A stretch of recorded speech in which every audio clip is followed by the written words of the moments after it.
I will summarize the president's trip with an anecdote that I heard directly from a member of one of the foreign delegations. I asked him how hopeful their country was when they learned President Trump won the election. And he told me when President Trump won the election, it was like the lights turned on in a dark room.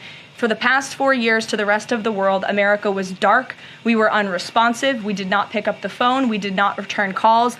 All of that has changed under the leadership of this president. And I think the world saw that last week with this historic and wildly successful trip. And the work continues. This afternoon in the Rose Garden, President Trump, alongside First Lady Melania Trump, will sign the Take It Down Act into law. First Lady Melania Trump was instrumental in getting this important legislation passed. The Take It Down Act will protect victims of digital exploitation, hold internet platforms accountable by requiring them to remove such imagery from their platforms, and provide justice for victims by allowing prosecutors to go after those who publish non-consensual explicit images online. The First Lady met with members in the House and the Senate, survivors and their families, and advocates throughout the process to get this bill across the finish line. We are grateful for the First Lady's hard work and dedication to this issue. And moving forward, she will continue to champion the well-being of our nation's children through her Be Best agenda. I know the president looks forward to signing that bill into law later this afternoon, and we will see you all there.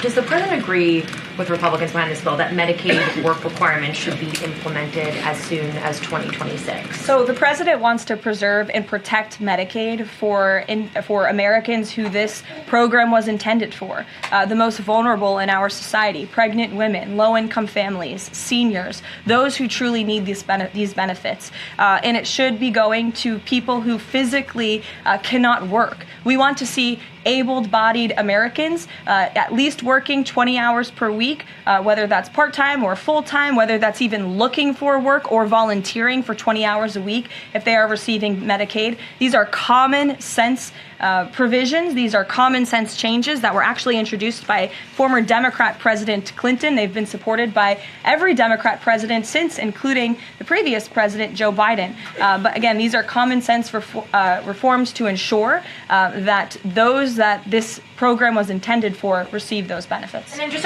is the president okay with this bill adding to the deficit? This bill does not add to the deficit. In fact, according to the Council of Economic Advisors, this bill will save $1.6 trillion. And the president absolutely understands and hears the concerns of fiscal conservatives and of Americans who want to get our fiscal house in order. That's what the intention of this bill is. There's $1.6 trillion worth of savings in this bill. That's the largest savings for any legislation that has ever passed Capitol Hill in our nation's history.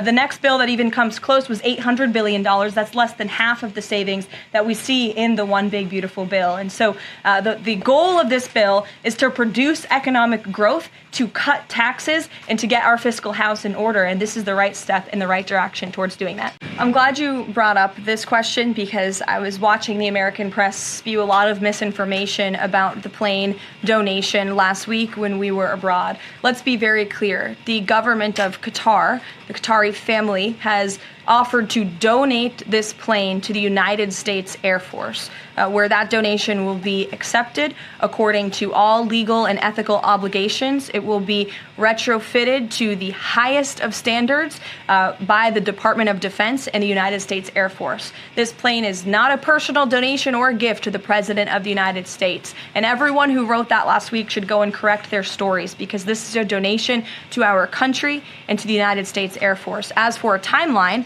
because it is the United States Air Force that is accepting the plane, I would defer you to them for specifics because the president, frankly, has nothing to do with it. It's the Air Force's project to take on.